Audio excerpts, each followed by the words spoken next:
जय हिंद मेरे प्यारे विद्यार्थियों। आज क्लास 10 का ये ग्रुप डिस्कशन का 7वां दिन है ना। और हम जो ग्रुप डिस्कशन जो कर रहे हैं ये बीवीडी गेस्ट पेपर का हम रिवीजन कर रहे हैं, एक तरह से इसी का ग्रुप डिस्कशन कर रहे हैं। ये जो सब बच्चे जो देख रहे हैं आसपास जो बैठे हुए हैं ये सब क्लास 10 में पढ़ते हैं और कुछ बच्चे एब्सेंट भी हैं। वो बहुत सारे कारण होते हैं, सभी के साथ अलग अलग प्रॉब्लम होते हैं जो कि नहीं आ पाते हैं। तो जो आया उसी के साथ हम लोग ग्रुप डिस्कशन को क्या कर रहे हैं, आगे बढ़ा रहे हैं। ठीक है। कहते हैं कि उम्र थका नहीं सकती, ठोकरें गिरा नहीं सकती, जिद हो जीतने की तो हार भी हरा नहीं सकती। ठीक है। तो हम लोगों को एकदम हारना नहीं है, एकदम हमको एकदम जिद लगा करके क्या रहना है, लगे रहना है। क्योंकि मेरा टारगेट है 2023 का रिजल्ट बेहतरीन से बेहतरीन हो। इसके पीछे जो ईयर में जो एग्ज़ाम हुआ था क्लास 10 का, उसमें मेरे बच्चे ने बहुत अच्छा परफॉर्मेंस किया। तो अभी कोशिश कर रहे हैं कि उससे और बेहतरीन परफॉर्मेंस करे बच्चे। ठीक है। तो ज़्यादा से जितना होगा आप लोग ऑनलाइन में भी जुड़िए और मुझे सपोर्ट कीजिए ताकि वीडियो को और क्वालिटी में अच्छा करके क्या करूँ, आपके सामने ला सकूँ। ठीक है। और तो आप बिना टाइम वेस्ट किए हुए अब हम क्वेश्चन को क्या करते हैं, शुरू करते हैं। और ऐसा उम्मीद करते हैं कि सभी बच्चे आए हुए हैं याद कर करके, क्योंकि ये कल होमवर्क के रूप में हम दिए थे। ठीक है। क्या याद हुआ ना? Yes sir. चलो ठीक है, तब शुरू करते हैं। तैयार है? ठीक। ये चैप्टर का नाम है आनुवांशिकता एवं जैव विकास। आनुवांशिकता एवं जैव विकास। क्लियर? मेरा ऑफलाइन क्लास में बायोलॉजी खत्म हो गया है, इसीलिए हम बायोलॉजी बुक को पहले क्या कर रहे हैं, रिवीजन कर रहे हैं। उसके बाद धीरे धीरे सभी बुक को फिर लेंगे। तो ये आनुवांशिकता एवं जैव विकास ये चैप्टर का नाम है। इसका जो पहला जो क्वेश्चन है कि किस वैज्ञानिक को आनुवांशिका का पिता कहा जाता है? ग्रेगर जॉन मेंडल को आनुवांशिका का पिता कहा जाता है। इसे आनुवांशिकी को अंग्रेजी में बोलते हैं जेनेटिक्स। क्या बोलते हैं? जेनेटिक्स बोलते हैं। ठीक है। आई लाइन कटा हुआ है, बहुत गर्मी लग रहा है, इसलिए परेशान नहीं होना है सभी को। ठीक है। हिम्मत रख करके काम करना है। जब तक पसीना बहेगा नहीं तब तक कुछ होएगा भी नहीं। ठीक है। चलो, और एक बात और है कि ये मेंडल जो है आनुवांशिकी का क्या है, पिता है। ठीक है। तो मेंडल किस देश के हैं? ऑस्ट्रिया देश के हैं। किस देश के हैं? ऑस्ट्रेलिया नहीं, ऑस्ट्रिया देश के मेंडल जी हैं। इन्होंने सबसे पहले आनुवांशिकी के लिए मटर के पौधे का क्या किया था, चुनाव किया था। मटर के पौधे क्या किया था, चुनाव किया था, यानी कि चयन किया था आनुवांशिकी का गुण पता करने के लिए। ठीक है। चलो आगे हम बढ़ते हैं। मेंडल ने अपने प्रयोग में किस पौधे का चयन किया था? मटर का पौधे का क्या किया था, चयन। जैसा कि हम पहले वाले क्वेश्चन में ही डिस्कशन कर चुके हैं। अच्छा देखिए, जो पहला वाला जो क्वेश्चन है उसका ऑप्शन का जरा सा डिस्कस कर रहे हैं, जरा सा ध्यान से सुनिएगा। इसमें सबसे पहला वैज्ञानिक का नाम है अरस्तु, है ना। अरस्तु को जीव विज्ञान का क्या कहा जाता है, पिता। क्या कहा जाता है, पिता। जीव विज्ञान को बांटा गया कितने भागों में? 2 भागों में। कितने भागों में? 2 भागों में। एक वनस्पति विज्ञान और दूसरा जंतु विज्ञान। वनस्पति विज्ञान को अंग्रेजी क्या बोलते हैं, बोलो? उसका दूसरा नाम है पादप विज्ञान। पादप विज्ञान। कौन विज्ञान? पादप विज्ञान, यानी कि उसे बोलते हैं बोटनी। क्या बोलते हैं उसे? बोटनी। और जंतु विज्ञान को क्या बोलते हैं? जूलॉजी। जूलॉजी। तो इसमें जो जंतु विज्ञान के जो पिता है ना वो अरस्तु हैं। कौन है? अरस्तु। जंतु विज्ञान के पिता कौन है? और वनस्पति विज्ञान के पिता है थियोफ्रेस्टस। क्लियर? चलिए, इसमें एक विकल्प और है, रॉबर्ट हुक। बहुत फेमस नाम है रॉबर्ट हुक। रॉबर्ट हुक को कोशिका का क्या कहा जाता है, पिता। क्योंकि कोशिका का सबसे पहले खोज किसने किया था, कब किया था? 1665 ईस्वी में। 1665 ईस्वी में। किस प्रकार की कोशिका का खोज किया था? मृत कोशिका का खोज किया था। इन्होंने सबसे पहले जब कोशिका का जब खोज किया था उन्होंने इसका क्या नाम रखा? कोसा। क्या रखा था? कोसा। बाद में ये बदल करके क्या कहने लगा, कोशिका, है ना। कोसा का मतलब होता है क्या, एक छोटा सा कमरा। एक छोटा सा कमरा। ठीक है। तो इन सारे ऑप्शन का हमने क्या किया, डिस्कस किए। चलिए हम नेक्स्ट क्वेश्चन की ओर बढ़ते हैं। ये क्वेश्चन नंबर 3 होगा। करण निम्नांकित में से कौन सा अवशेषी अंग मानव में पाया जाता है? अपेंडिक्स। अपेंडिक्स का नाम सुने हैं ना? इसका लोग बहुत सारे लोग ऑपरेशन भी कराए होंगे। ये पेट में क्या करता है, ये रहता है, कहीं भी हो सकता है शरीर में। इसका काम शरीर में कुछ नहीं है। इसका काम है क्या, अगर ये शरीर में दर्द पैदा करना है ना, तो उसे क्या करते हैं, हमें ऑपरेशन करके डॉक्टर साहब क्या करते हैं, उसको बाहर निकाल दिया जाता है। इसीलिए अवशेषी अंग के रूप में से जाने जाता है। बिहार बोर्ड के एग्जाम में तो बहुत बार पूछा गया ये क्वेश्चन है, अपेंडिक्स क्या है? एक अपेंडिक्स एक अवशेषी अंग है ना। चलो नेक्स्ट क्वेश्चन की ओर बढ़ते हैं। The origin of species, the origin of species ये बुक है, ठीक है। बताओ ये बुक किसने लिखा? डार्विन ने। डार्विन ने लिखा। डार्विन का पूरा नाम है चार्ल्स डार्विन। Charles Darwin. इसे जैव विकास का सिद्धांत किसने दिया? चार्ल्स डार्विन ने दिया। जीवों का सिद्धांत किसने दिया? चार्ल्स डार्विन ने दिया। किसने दिया? चार्ल्स डार्विन ने दिया। क्लियर? चलो इसमें आप फिर है लेमार्क। इसका ऑप्शन 1 है लेमार्क है। लेमार्क जानते हो? लेमार्क क्या है? लेमार्क नामक वैज्ञानिक, लेमार्क और ट्रिवेरेनस नामक वैज्ञानिक ने 1801 ईस्वी में 1801 ईस्वी में सबसे पहले जीव विज्ञान को बायोलॉजी कहा, यानी कि बायोलॉजी शब्द का उन्होंने प्रयोग किया। बायोलॉजी शब्द का प्रयोग कब किया? 1801 ईस्वी में। किसने किया? लेमार्क तथा ट्रेविरेनस। लेमार्क किस देश के वैज्ञानिक हैं? जर्मनी। लेमार्क फ्रांस के हैं। लेमार्क किस देश के हैं? फ्रांस के हैं, है ना। आज जर्मनी किस देश के हैं? सॉरी, ट्रिवेरेनस किस देश के हैं? जर्मनी के। किस देश के हैं? जर्मनी देश के वो वैज्ञानिक हैं। ठीक, चलिए नेक्स्ट क्वेश्चन की ओर बढ़ते हैं। पीछे वाले क्वेश्चन को भी थोड़ा सा जोड़ करके चलते रहना है, क्योंकि डिस्कशन का मतलब क्या हुआ, जब तक पीछे वाला चीज भूलते नहीं जाना है, उसको भी लेकर आगे बढ़ना है, और आगे तो बढ़ना ही बढ़ना है। ठीक है, आगे है, इनमें से कौन अवशेषी अंग है? फिर भी रिपीट क्वेश्चन है, बिल्कुल रिपीट क्वेश्चन है, तो इस पर टाइम नहीं देंगे, सिर्फ इसे पढ़ करके आगे निकल जाएंगे। क्लियर? करा किसी जीव की जीनी संरचना क्या कहलाती है? जीनोटाइप। जीनी संरचना कहलाता है जीनोटाइप। कौन टाइप? जीनोटाइप। क्लियर? और एक होता है फिनोटाइप। फिनोटाइप जो होता है इसे बोलते हैं लक्षण स्वरूप, लक्षण रूप। क्या बोलते हैं इसे? लक्षण रूप। क्या बोलते हैं? लक्षण रूप। ठीक है, चलो। करा समजात अंगों का उदाहरण है। समजात अंगों का उदाहरण, समजात का पहले समझ रहे हैं? सम मने एक जैसा, जात का मतलब जात, मतलब एक जैसा उसका उपंग, है ना। अंगों का एक उदाहरण है। बताओ इनमें से कौन कौन सा जीव है? क्या होगा? हाँ, मनुष्य का हाथ, और कुत्ते का अग्रपाद। अग्रपाद का मतलब उसका अगला पैर, कुत्ता का जो अगला पैर होता है ना, उसका, है ना। चलो ये क्या है? हम समजात के बारे में बोल रहे थे। समजात क्या है? ये वैसे सम मतलब क्या होता है? बराबर। जात का मतलब एक जात। तो ये जो कुत्ता का जो होता है, जो पैर जो आगे वाला, वो उसे बोलते हैं अग्रपाद। कौन पाद? अग्रपाद। ये भी बोल रहा है कि हमारा हाथ और कुत्ते का अग्रपाद, है ना, ये समजात अंग का क्या है? उदाहरण है। ठीक है, चलो। करा कौन सा अभिलक्षण वंशागत नहीं है? ये ऑप्शन से क्वेश्चन बनेगा, जरा सुनो, ऑप्शन हम दे रहे हैं। करा आंख का रंग, चमड़ी का रंग, शरीर का आकार, बाल की प्रकृति। हाँ, बाल का जो प्रकृति है वो क्या है? अभिलक्षण अंग, वंशागत अंग नहीं है। वंशागत ये चलता नहीं है। ठीक है, चलो। विकास के आधार पर निम्नलिखित में से किसका शारीरिक अभिकल्प उत्तम है? चिंपैंजी सबसे अच्छा। देखो हम लोगों का जो शरीर है ना, यानी कि हम लोग को जो उत्पत्ति है, जो हम लोग को जो दिमाग है, इसका तुलना किया जाता है किससे? चिंपैंजी से, क्योंकि हम लोगों को चिंपैंजी कुल के ही है। इसीलिए कभी देखते हैं घर में अगर झगड़ा होता है तो बोल जाता है बंदर ऐसा क्यों करता है, क्योंकि हम लोग बंदर के कुल के ही हैं, है ना। इसीलिए उसका नाम लेकर के क्या किया जाता है? बोला जाता है।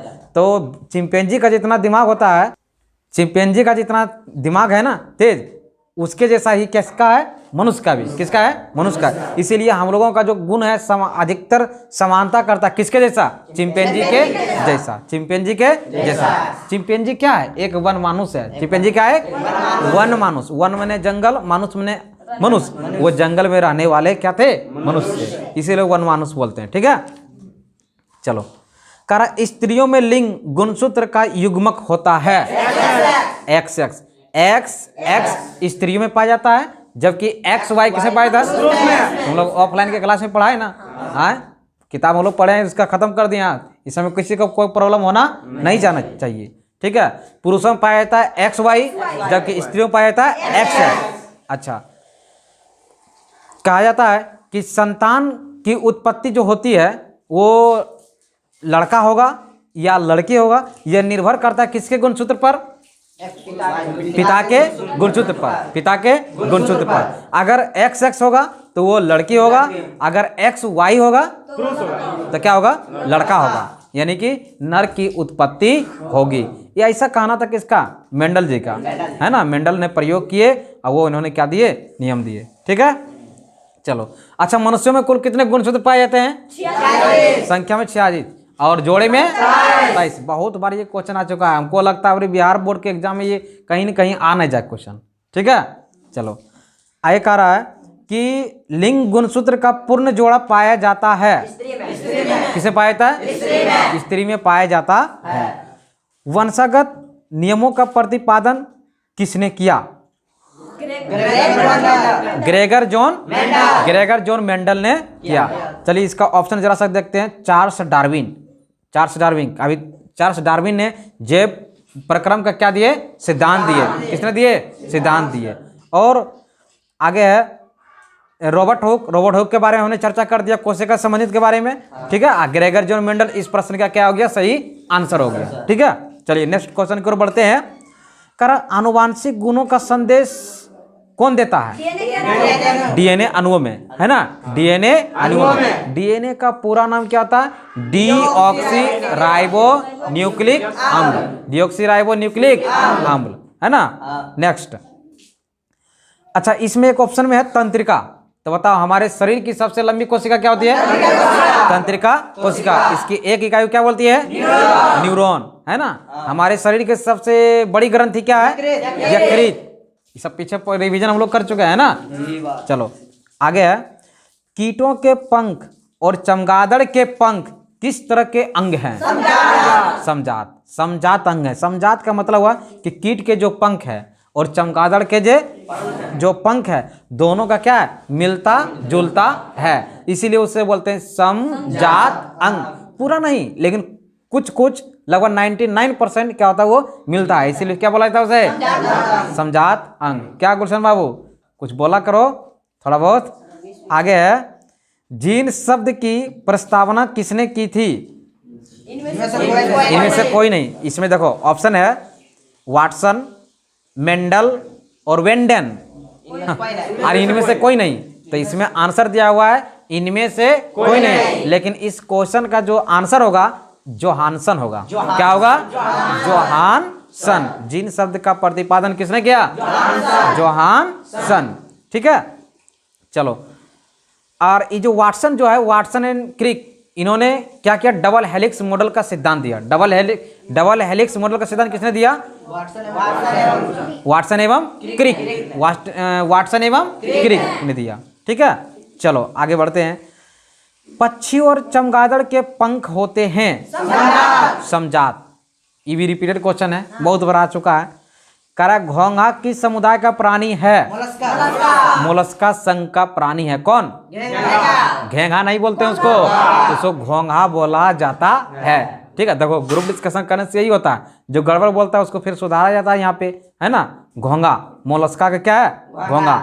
चला, इसमें जरा से एक दो ऑप्शन और है, इसको क्लियर करते हैं। इसमें एक है इकाइनोडर्मेटा।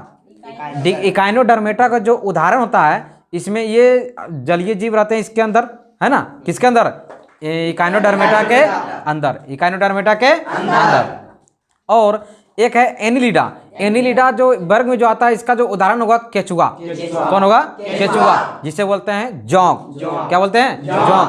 केचुआ, जोंक, वो सब एनिलिडा के वर्ग में आता है। और जगत का सबसे बड़ा संघ कौन है जानते हो? आर्थ्रोपोडा। कौन है? आर्थ्रोपोडा। जीव जगत का सबसे बड़ा संघ कौन है? आर्थ्रोपोडा। क्लियर? अच्छा, एक इसमें क्वेश्चन और पूछने कर रहे हैं कि जो घोंघा किस समुदाय का जो प्राणी है, इस क्वेश्चन का जो सही आंसर होगा क्या आएगा? Mollusca, Mollusca. ठीक है, चलो नेक्स्ट क्वेश्चन की ओर बढ़ते हैं। विकासीय दृष्टिकोण से हमारी सबसे अधिक समानता पाई जाती है किससे? चिंपैंजी से। किससे? चिंपैंजी से पाया जाता है, हमारा गुण मिलता है। अच्छा, एक क्वेश्चन पूछते हैं, इसके पीछे वाले क्वेश्चन में हम डिस्कस किए थे आपको केचुआ के बारे में, है ना? तो बताओ किसान का मित्र किसे कहा था? कल के ग्रुप डिस्कशन में भी ये क्वेश्चन आया था। ठीक है, लेकिन आज इसमें हम नया एक क्वेश्चन और बताने जा रहे हैं। कहेगा एक बताइए, क्या केचुआ का आंख होता है? नहीं, केचुआ का आंख नहीं होता है, केचुआ का आंख नहीं होता है। ठीक है, चलो आगे बढ़ते हैं। कह रहा है विकासीय दृष्टिकोण से हमारी किससे अधिक समानता है? चिंपैंजी से। ये भी क्वेश्चन हो गया। प्राकृतिक चयन का सिद्धांत किसने दिया? डार्विन ने दिया, चार्ल्स डार्विन। जीवों के विकास का सिद्धांत चार्ल्स डार्विन ने दिया। इसके किताब है द ओरिजिन ऑफ स्पीसीज। इसके पुस्तक का नाम क्या है? The origin of species. किसने दिया? डार्विन, चार्ल्स डार्विन ने। क्लियर? चलो, अफ्रीकी मानव सबसे निकट संबंधी किससे है? चिंपैंजी से। किससे? चिंपैंजी से, चिंपैंजी से। चलो नेक्स्ट क्वेश्चन की ओर बढ़ते हैं। अच्छा, मेंडल ने जब मटर के पौधे का जब प्रयोग किया था तो उन्होंने निष्कर्ष जब निकाला तो उसमें एक बड़ी बड़ी टी बताया, यानी कि डबल टी बड़ी वाला, है ना? एक डबल टी छोटी वाला। तो बताओ बड़ी टी जो हमें क्या बतलाता है? लंबा पौधा। वो पौधा कैसा होगा? लंबा पौधा होगा। बड़ी बड़ी अगर टी रहेगा तो शुद्ध लंबा। क्या शुद्ध लंबा? शुद्ध लंबा, शुद्ध लंबा। आगे देखो, शुद्ध लंबा।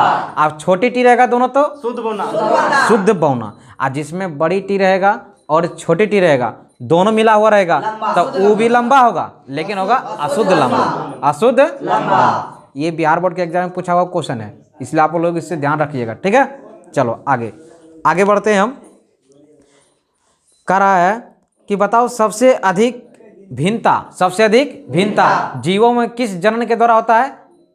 लैंगिक जनन के द्वारा। किसके द्वारा? लैंगिक जनन के द्वारा। क्लियर? चलो, मेंडल ने कुल कितने नियम दिए? 3। मेंडल ने कितने नियम दिए? 3 नियम दिए। कितने नियम दिए? 3 नियम दिए थे। ठीक है, चलो, मेंडल के एक संकरण प्रयोग के द्वारा F2 पीढ़ी में लंबे और बौने पौधे का लक्षण प्ररूपी अनुपात कितना है? 3:1। इसका कहने का मतलब क्या हुआ? जो 3:1 है ना, 3 का मतलब हुआ ये बड़ा पौधा होगा।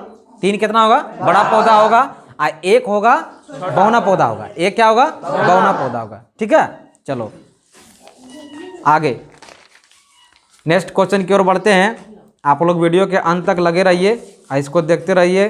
ठीक है, कह रहा है मेंडल के द्विगुण संकरण प्रयोग के दौरान F2 पीढ़ी में प्राप्त लंबे और बौने पौधे का लक्षण प्ररूपी अनुपात कितना होता है? 9:3:3:1। ठीक है, चलो। अच्छा, एकल संकरण में F2 पीढ़ी में जीनोटाइप का अनुपात कितना होता है? हाँ, 1:2:1। यह है जीनोटाइप का अनुपात। किसका है? एकल संकरण के F2 पीढ़ी। क्लियर? चलो, अच्छा, कह रहा कि जीव विज्ञान की वह शाखा जिसके अंतर्गत जीवों के आनुवांशिकता एवं भिन्नता का अध्ययन किया जाता है उसे क्या कहते हैं? उसे बोलते हैं, क्या बोलते हैं? भूल गया क्वेश्चन? चलो इसका ऑप्शन देते हैं, बोलो। क्रम विकास, भ्रूण विज्ञान, इकोलॉजी, जेनेटिक्स। गड़बड़ा गया? चलो इसका आंसर होगा जेनेटिक्स। क्या होगा? जेनेटिक्स। जेनेटिक्स का ही हिंदी होता है आनुवंशिकी। क्लियर? तो हमने इस वीडियो में जो भी होता है इस चैप्टर का हमने क्या किया, VVI क्वेश्चन को हमने डिस्कशन कर दिया। ऐसा उम्मीद करते हैं कि अगर इस चैप्टर से, ये जो चैप्टर है आनुवांशिकता एवं जैव विकास से, अगर क्वेश्चन अगर सेट करेगा एग्जामिनर 2023 के एग्जाम के लिए, तो इससे बाहर क्वेश्चन एक भी नहीं जाएगा, इसी से ही आएगा। अगर आएगा तो आएगा, ठीक है, और नहीं आएगा तो नहीं आएगा। अगर क्वेश्चन सेट करेगा जिससे आएगा, ठीक है। तो आप लोग जो इसे समझिए, ये 2023 का बिल्कुल महायुद्ध है, ठीक है, बिल्कुल महायुद्ध है। तो आप लोग इस महायुद्ध का हिस्सा बने और इसमें आप लोग लगे रहिए, और अंत तक, जब तक कि आपकी मंजिल नहीं मिल जाए तब तक। और हम कहते हैं कि आपके एग्जाम तक हम आपको क्या करेंगे, साथ देंगे। इसी तरह हम वीडियो आपके सामने डेली लाते रहेंगे, और आप सिर्फ देखते रहिएगा और सिर्फ सपोर्ट करते रहिएगा, ठीक है। तो और एक तो टॉपिक तो और भूल ही गए ना, कल के होमवर्क देना। चलिए आज का, कल के लिए होमवर्क बता देते हैं आप लोगों को क्या तैयार करके रखना है, ठीक है। हमारा पर्यावरण, हमारा पर्यावरण चैप्टर है, ये जीव विज्ञान का है, आप इसे तैयार कर लीजिएगा। ये बुक है BVD गेसपर का, ठीक है। तो आप इसका ऑब्जेक्टिव जो पूछा हुआ जो क्वेश्चन है उसको क्या कर लीजिएगा, आप ये तो अच्छा तरीके से याद कर लीजिएगा, और ध्यान से भी याद कीजिएगा। क्यों? क्योंकि इसके अंदर थोड़ा सा गड़बड़ भी रहता है, ठीक है। तो उस गड़बड़ी को देख करके इसको याद कीजिएगा, ठीक।